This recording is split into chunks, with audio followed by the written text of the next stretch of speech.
I got a problem. I got a strange addiction. Somebody help me. I need an intervention.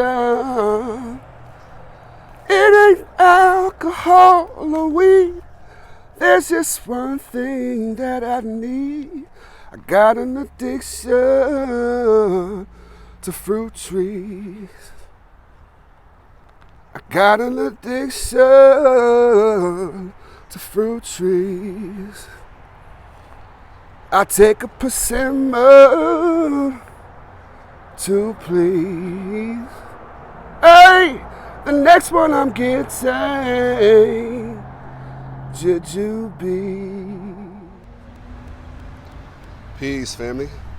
Today is Juneteenth, Saturday, June 19th. First off, happy Juneteenth to you.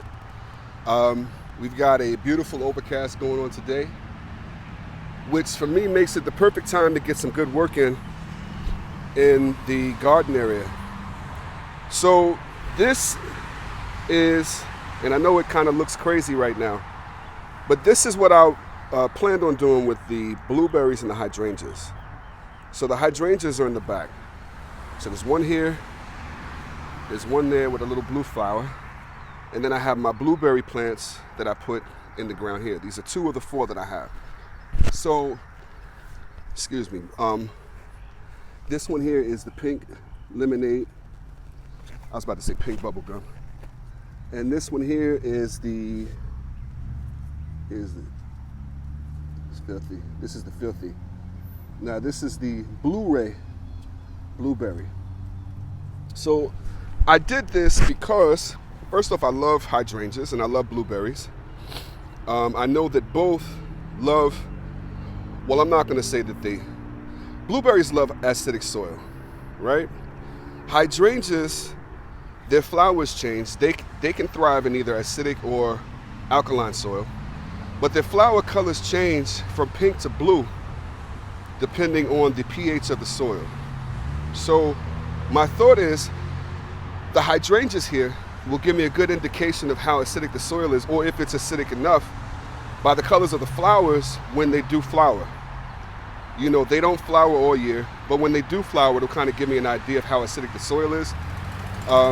So that if it's pink, or if it's not quite blue, you know, I can put some soil acidifier in it and change the color of the flowers, and then provide the blueberries with more acid. If they're blue, then I know that I'm good.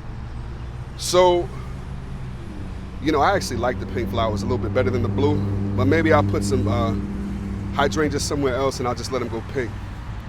For the missus, she likes pink flowers. But anyway, I did this because I felt like it would be a good experiment. You know, I'm not sure if it'll work or not, but, you know, we'll see.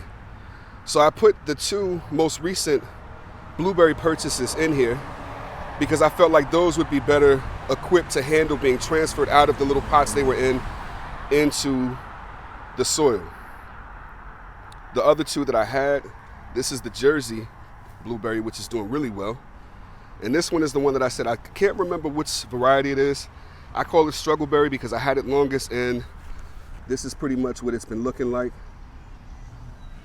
So right now it's just like a raised mound, and I know that, you know, as time goes on and the weather comes, as far as like rain and things like that, it'll probably slide and I'll have to, you know, kind of do something about that. But as of right now, this is what we have. You know, it kind of looks crazy, but I think it's kind of cute. So what I did was I put cardboard down at the bottom. I put some black cow down. I put potting soil. I put my biochar mixed in with it. And then I put some alfalfa meal in there as well. Now I know that hydrangeas don't really care too much for direct sunlight, but I know quite a few people that have their hydrangeas out in the sun and they look beautiful. And when I asked one of them, you know, how they accomplished that, they said that they just mulch it really heavy. So I still have a good amount of wood chips left over here, which are breaking down really well. So I just mulched it. I think this mound is probably maybe about 18 inches high. So there's a lot of wood chips in there, and hopefully that'll keep it hydrated enough to where, like, you know, the sunlight won't bother it too much, but we'll see. We'll see. Once these blueberries, if they do well, like I think that they will, once they start to grow, they'll also provide some shade for those hydrangeas and, you know, make it more tolerable over here, you know, if they're having a hard time tolerating it as it is. Now, what my plan is, because, you know, VA likes to experiment, if this does well, I'm going to box this in. I'm going to box it in sort of like I have it boxed in here. It'll kind of be an extension of that raised bed there.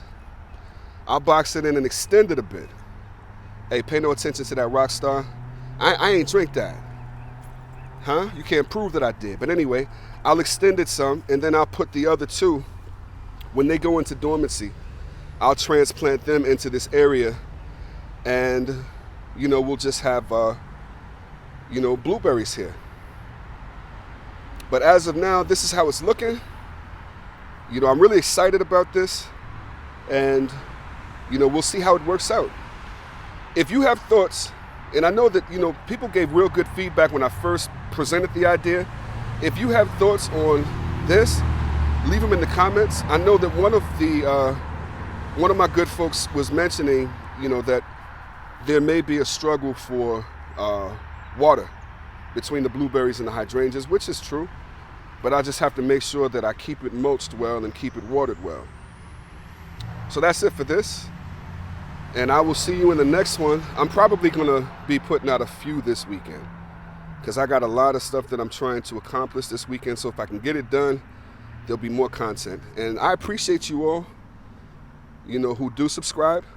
I still think it's amazing to have 300 plus subscribers. I just feel like, you know, I didn't, you know, think too much about the numbers, but if you would have told me back then that I would have had, you know, the numbers that I have at this point, I probably would have not believed it. But anyway, let me know what you think, and I will see you in the next one. Peace.